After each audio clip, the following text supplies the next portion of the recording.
What internet marketing expert should you spend your valuable time listening to? Listen to someone who has over 20 years of web marketing experience and hundreds of website marketing success stories. That man is Aaron Sparks from Site Strategics. And this is Edge of the Web Radio. You know what? We're getting right back into our interview with Baer, author of Youtility, a fantastic book about understanding that marketing in the social media age is not about just content. It's about being helpful. Jay, thank you so much for continuing our discussion here. My pleasure. Thanks for having me. Not a problem. We also have Marty Thompson and Jen Lezak from DK New Media and Marketing Tech Blog, and we're going to just keep on going. What has your reaction been? What has the reaction been to your book? It's been really gratifying. I mean, I had two goals when I wrote the book. One was to be in the New York Times list. We did that, and the second is that the notion of utility, that word utility, which of course is spelled Y-O, utility, becomes sort of part of the marketing lexicon. And too early to make that call yet, but I certainly see a lot of tweets and a lot of LinkedIn mentions and a lot of blog posts and things like that, so I think we got a chance. I think it's a stroke of genius. It really is, because it encapsulates exactly what you're trying to achieve here with helping companies understand that they need to help their consumers, not just churn out a massive amount of content and cross their fingers. I mean, this is where consumers are really in the driver's seat. They make or break companies based on how helpful you are.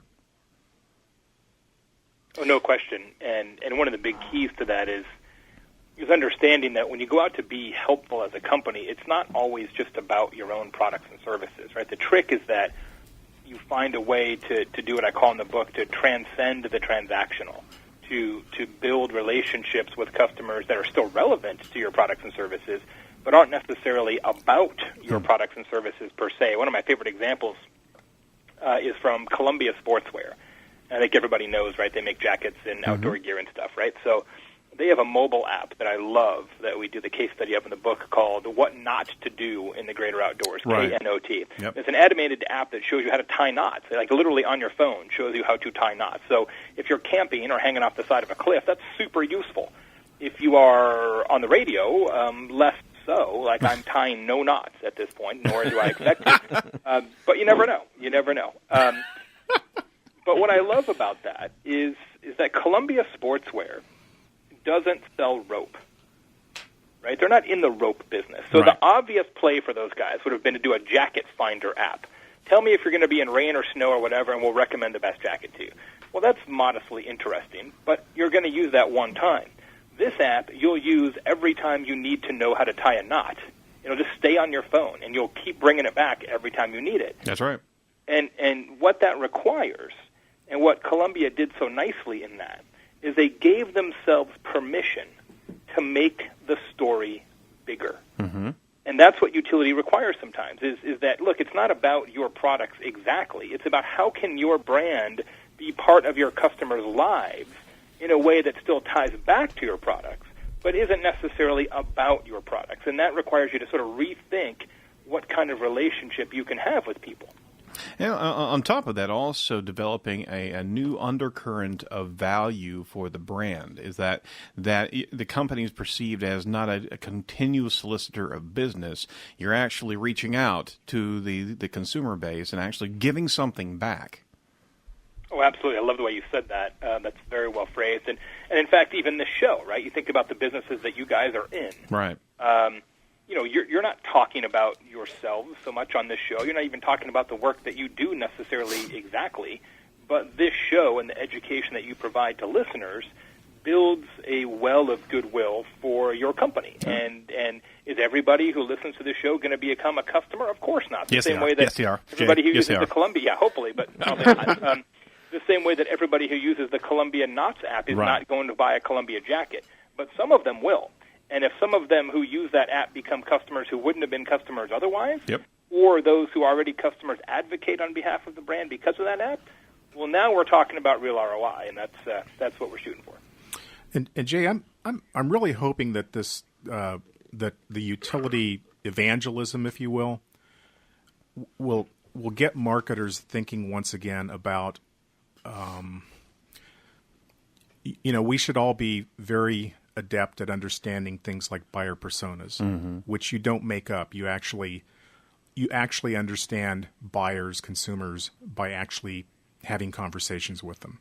Yep. In the real world, though, many marketers, they avoid customers like they had an infectious disease, quite frankly, and they're just a stat. And I'm hoping that with what you're doing out there, with what you're forcing to the forefront with Youtility, that marketers will also begin to understand that if they just get closer to their customers, and to your point, start asking them things like what is useful, what is helpful, that it will shift the dynamics of this whole sort of content quagmire we're getting ourselves into.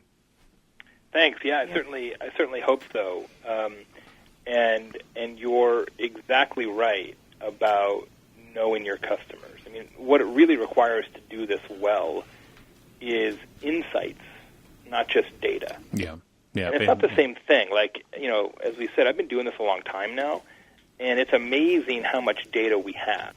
The kind of reports that we can generate with just a click. That's amazing. Right? It's fantastic. But I think too often marketers say, well, I've got the report, therefore I have insights. And you don't. All you have is numbers. All you have are customers in a spreadsheet.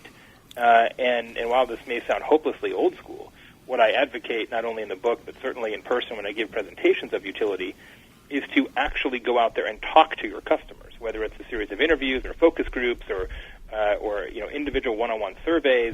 This idea that somehow you can look at your Google Analytics and say, well, we know what people want is crazy. You don't. And that's the thing that scares me about big data, about this notion that you can just mine big data and you got all the answers. No, what you typically have is just more questions. Yeah, more questions are getting revealed. Analytics is almost like the consumer wake. It's not the consumer, and you need to understand that you have to get in front and understand the goals of the consumer, and you elaborate actually a good deal into the different type of blueprint models, and we'll be talking about that here in the next segment. But could you briefly tell us about the three different facets of Youtility as you describe them in the book? Yeah, you bet. There's three different ways to do it. The first is self-serve information, right? Today's customers actually do want to see the sausage being made. They didn't used to, but they do now. Yep.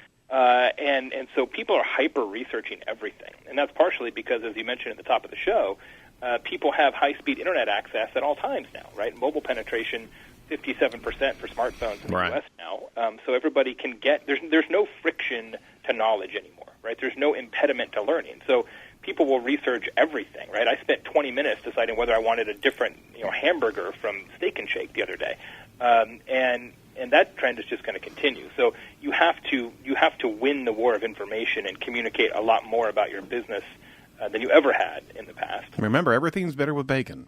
Everything is better with bacon.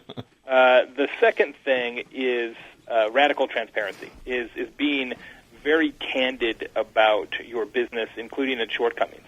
And going out there and saying, look, we're just going to tell you everything. We're not going to hold anything back and say, well, we won't tell you that until you contact a sales rep.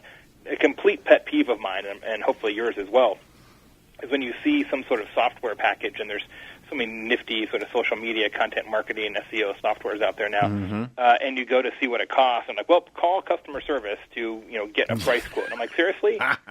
Nope. That is annoying, right? So this idea that we're going to hold out on you doesn't really work anymore. So we talk in the book about a lot of examples of companies that are really embracing that radical transparency, including McDonald's, which is one that you probably wouldn't expect. And then the third one is real-time relevancy. The fact is you're not going to be massively useful 24 hours a day because people's circumstances change. And so the idea is that you are hugely relevant in a particular environment and then less so later. But then when that environment reoccurs, the customer remembers you and bubbles you back up to the surface. And that Columbia Sportswear Not app is a really good example of real-time relevancy, right? So if you're camping, you need that app. If you're not camping, you don't. But that's okay, right? Because they own that moment, and you have to find moments that you can own. with some sort of utility. And that goes back to the consumer, because now they've got their own Swiss Army knife of tools from different companies that they can use throughout their entire life. So you don't have to be in front of them 24/7. In fact, it's a negative brand if you're trying that. But if you can square yourself away as a useful and valuable piece of information and research for a consumer, you're really kind of jumping into their cart. Absolutely. Excellent. Al, hey, we're going to continue to talk to Jay Baer about his book. Hey, we can't get enough of this. Stay tuned to The Edge. You're listening to Edge of the Web Radio with Aaron Sparks. We're online with exclusive podcasts, the latest web news, and links at edgeofthewebradio.com.